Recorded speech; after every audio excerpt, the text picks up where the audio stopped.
and welcome to Behind the Stunts. We're outside today. Why are we outside? Well, because we can, probably more than any other reason.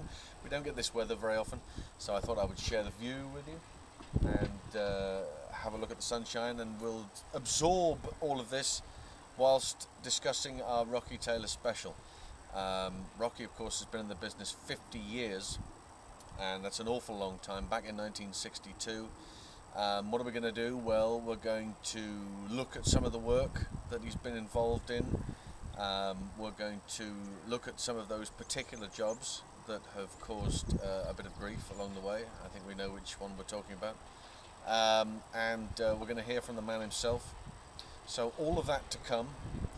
But for now, this.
So, Rocky Taylor was born Laurie Taylor in 1946.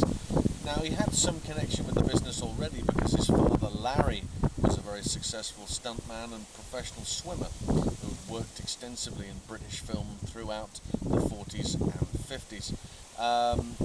He was always going to be involved in the business in some shape or form.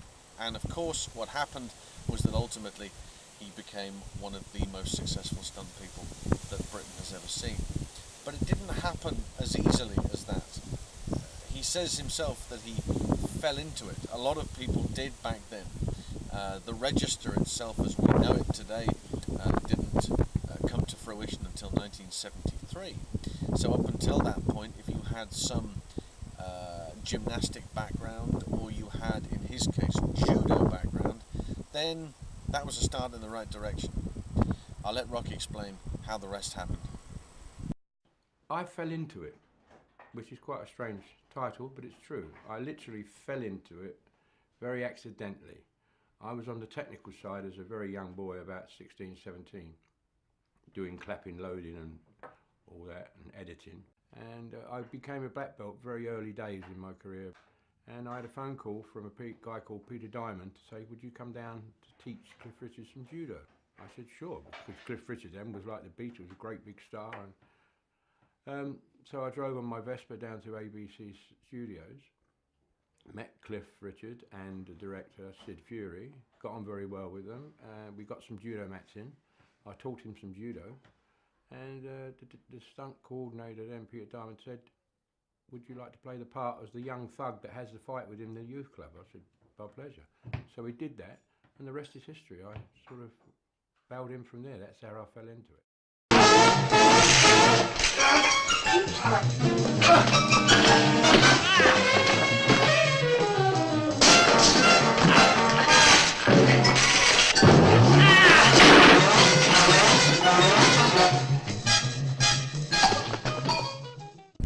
Rocky, of course, is always very happy behind the wheel of a vehicle.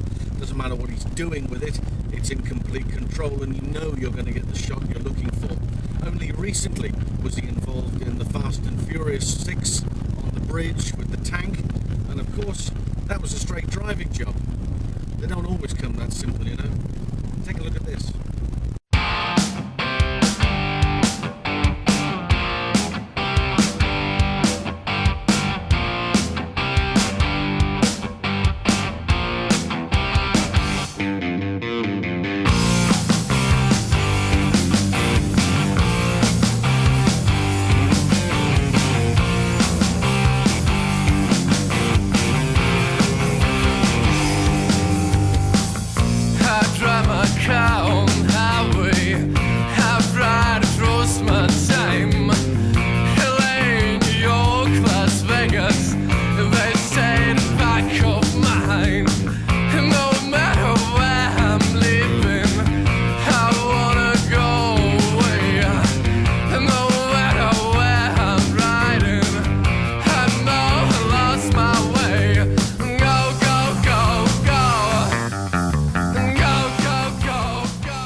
So we touched on his fighting ability earlier on when he said he fell into the business and became black belt real quickly.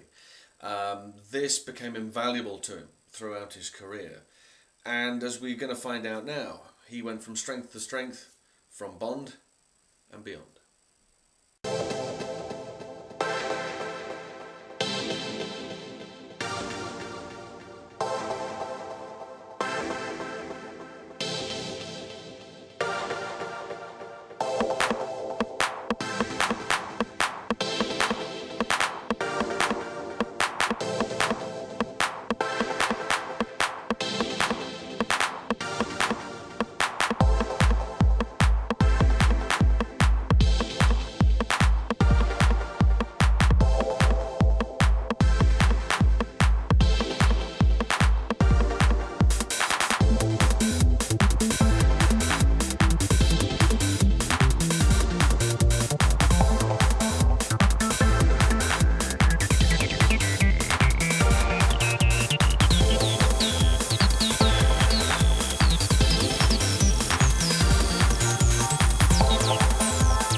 His stunt career was going from strength to strength, and then in 1985 Mark Boyle asked him to join the stunt team for Death Wish 3. Little did he know that this sequence could very well have been his last. In damaged apartment buildings. There are great sheets of flames rising from burning buildings. The fire department is there, but the buildings are collapsing. I can see fires over 20... It turned out to be an awful few minutes for Rocky, who'd rehearsed where to be, where not to be, with coordinator Mark Boyle. And consequently what had happened was there was an added instruction given via a third party that all of a sudden it changed everything. It made the stunt go horribly wrong. Explosions were going off early. The fire was raging out of control, and this was all before Rocky had left the building. The plan, as he says, was for him to jump and for the building to explode behind him. But it was blowing up in front of him, and he couldn't get to his landing area. You see him on the roof. He's physically looking to see if he can find a way to get out of this. The mind is working the whole time. How do I get out? I've got to get out. His landing area is cut off completely, so he had to make a split-second decision and jump blind through a wall of fire and hope for the best, because there was just nothing else he could do. He should never have been put into that situation, and consequently he jumped and missed the landing area. Didn't miss it by far, but he missed it and broke his pelvis, broke his back, shattered God knows how many bones, and was out of work for nearly 5 years. I mean, it was 3 years when he was back to work, but he was out fully for nearly 5 years. Yes, he obtained substantial damages, but he came away with his life, and that has to be something to be thankful for. On the 1st of September 1985, while shooting Death Wish 3, stuntman Rocky Taylor almost didn't make it. 26 years since that near-fatal day, Rocky has teamed up with Remember a Charity to attempt the stunt again. I've never had an accident badly until Death Wish 3, where I broke my back and I was out nearly 4 years.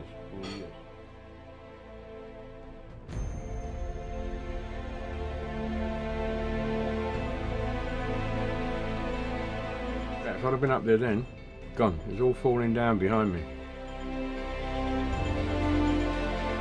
He's written his will, and his loved ones and his charities are taken care of. The only difference this time is that you can decide his fate and watch the whole thing live on Facebook. As you can imagine, a period like that in anyone's life is going to make them reconsider their plans and their place on this planet and their plans for the future. And many years later, Rocky teamed up with an organisation called Remember a Charity. Now, the basis of this is that in your will, you leave a sum of money. That money then goes to a charity of your choosing. You can't take it with you, so you may as well do something useful with it, right? Himself and his good lady Pamela redid wills, organised this, and thought that this would be a great platform to promote this idea of will making. Not a lot of people write them. I must admit, I've only done mine very recently, so it's something that you really do need to get on top of. With the charity, they decided to promote an event. What could they do to promote the event? And Rocky decided that how about we recreate the stunt from Death Wish 3, only this time it goes according to plan. So with stunt coordinator Jim Dowdle this time, and a heap of friends. I must admit, he had a great many stunt people around him and supporting him. They went to Battersea Power Station and they recreated the big jump from Death Wish 3. It was all over Facebook. You could choose how it ended if you wanted to. Luckily, I think everybody went the right way. And if you hadn't seen it, this is how it went. Are you feeling a little bit nervous? A little bit nervous. I've got all my pals here, all my golf friends and my wife and kids and everybody. It's a little bit daunting. It wasn't like this before. So I'm a little bit nervous, but I'm ready to go.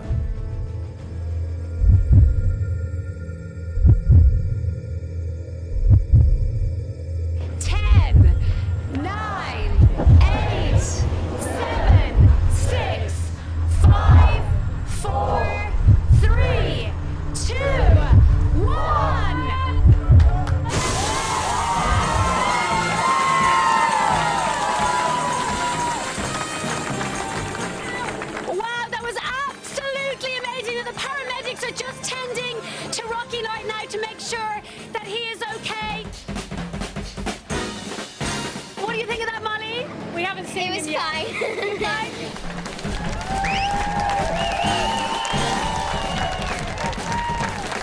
Rocky, you did it. How are you feeling? Funny, being funny. I mean, the countdown went quicker than I anticipated. I heard I was up there and I heard 5. Oh, I've got to go now. So, and all of a sudden it was there, and I went. I mean, was it all right? It was amazing. Was it all right? So Rocky is still alive and kicking, and maybe he's got another stunt or two in him yet. Come back to Remember Charity Week in September to find out what he's up to next.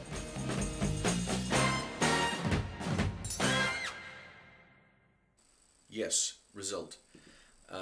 It's I mean, I love the idea that he's climbing up the stairs and here's the countdown going. Oh my God, I should be at the top of the stairs by now. That was because it was done live, right? So that was the whole the beauty of live television. He needs to be where he needs to be. So on the success of that, then they had to top it all. How do you top that? I mean, it was terrific, right? Well. What do you do? Well, what you do is you try and break a world record, and that's what they came up with. In the Bond movie Die Another Day, there is an enormous sheet of sugar glass which is broken during a gag, and at the time it was the biggest separate piece, one whole sheet of sugar glass that had been broken in a stunt. So they decided to top it all and do it with a bit of a twist and a bit of glamour and a bit of extra added excitement. So what did they do? Well, once again, Jim Dowdle and his team, this was at the O2 Arena, and Rocky decided that, right, we're going to take a car and we're going to pipe roll it. We're going to take a pipe ramp, we're going to ride this car and crash through it and land on a bed of other cars, but we're going to crash through this huge piece of glass which had been made specifically for it. The cameras were there, most importantly an adjudicator from the Guinness Book of Records was there, and this is how it went.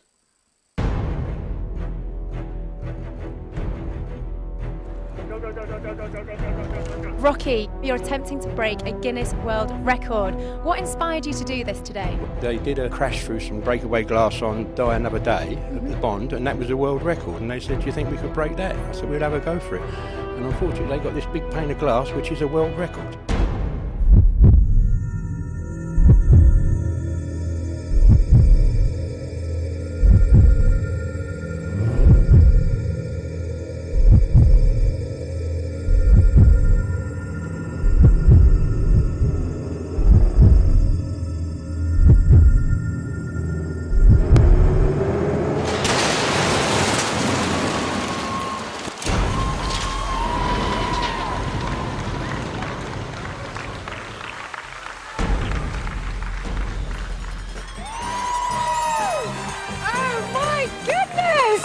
Paramedics just need to check he's okay.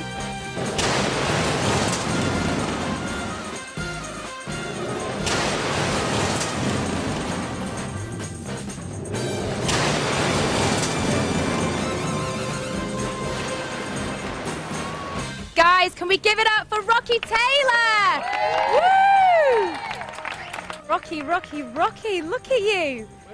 Unscathed. How was that for you? Yeah, very good. I could see myself going upside down on the cars, and then it came off of that last one, and when it hit, that's the one that really gave me a job. This bit here, Yeah. bang, that was a bit of a bang. It gives me great pleasure to announce that you've achieved a brand new Guinness World Record. Woo! Guys, let's give it up for Rocky! Yeah. Thank you so much for joining us here today. It really has been an event to remember. Please do not try this at home, but please do give a thought to leaving a gift to charity before it's too late. Thank you and goodbye.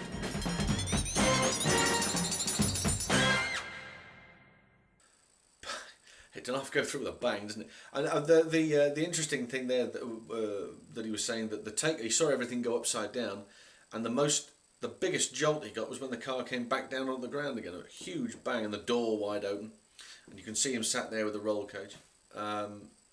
Terrific job, I must admit, and they've done so much good work. Rocky really is an extraordinary character for being put in a situation like that and be a wonderful ambassador for this particular charity, and hopefully change the way that people think about wills and their future and family. It's terrific. Incidentally, on the subject of family, we mentioned Pamela earlier. Two of them inseparable, and as you see from some of the, I'm going to show you a little clip here. All of these clips, incidentally, these ones regarding the Remember Charity, from Remember Charity. So thank you very much to the people from Remember Charity. This is a lovely little story. It's a real nice little romantic note about how Rocky and Pamela met, and I think this is fantastic. Have a listen to this. I believe that we did do a wheel, me and my wife, a few years ago. Pamela? Yeah. When did we do a wheel, darling? I think it was just before we went to South Africa. That's right. We went to South Africa because we got married on an aeroplane coming home. We asked the pilot to marry us because I went out economy and I said, I'm not coming back economy. So I phoned the South African Airways and asked me if they could get us married. They said, marry? I said, it's a ship, airship. Pilots can marry people on a plane. Oh, we'll have to ask them. So they asked the pilot, and he phoned back and said it's the most romantic thing he'd ever seen, and he'd love to marry us. So they married us, but they put us in first class, which I thought was a great upgrade. The only way to do it. Oh, isn't it lovely? Eh? They're fabulous. Get upgraded and get the pilot to marry them. It's sensational. Right, wiping a tear away. Now, guess what? It's showreel time. Guess whose showreel we're showing? Yes, that's right. It's Rocky Taylor. And one thing about, oh, can I just say, I don't know who made this showreel, right? But whoever made this showreel, hats off to you, because it's a belter. It's a belter for several reasons. Firstly, you've got a great subject matter in Rocky. You've got huge quantities of clips and wonderful stuff to be showing left, right and centre. However, the music, right? The music is essential. I think I try and do that with a lot of the clips that I use on a regular basis. The music is so important to the image on screen. Whoever has done this for Rocky has really given it a sense of style, of class. Everything works beautifully and it flows and everything's in the right place at the right time. There's some great stuff going on. I think it's terrific. I think it really is. And if you're out there and you're wanting to have a basis of how a stunt reel should be, have a look, right? This is everything that, not everything, but if it was everything, it'd be over a 5-hour movie. But it's all the best stuff that Rocky has been involved in over the last 20, 30, 40, 50 years. Just a wonderful array of stuff. This is showreel time, stunt reel time. Rocky Taylor, here we go.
that's how you do it. That's great. I love that moment in Batman, and when that last note, bang, and he hits him with the fist.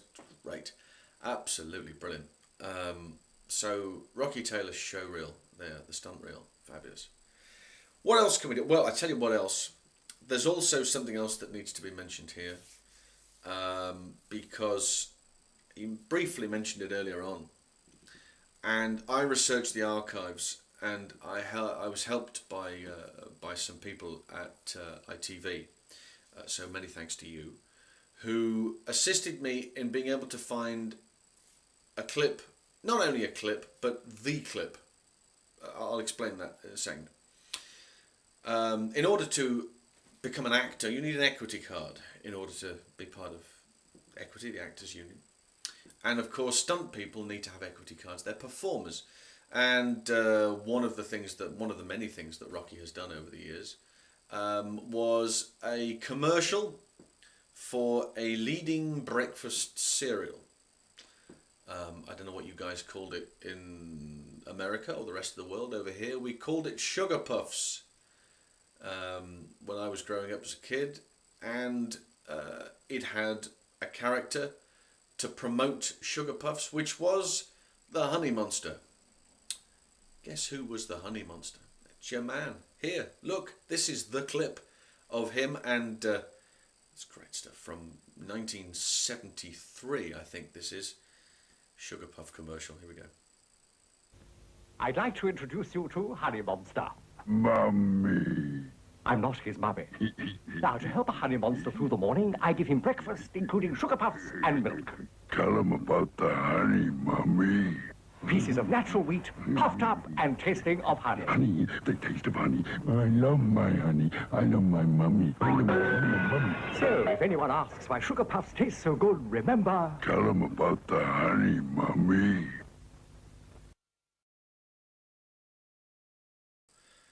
Tell him about the honey, Mummy. Fabulous. Henry McGee there. Do you remember him from the Benny Hill show? That was way back when, I think it was 1973, and that was the commercial that Rocky appeared in as the Honey Monster. Oh, the things we do to make a living, eh? Fantastic.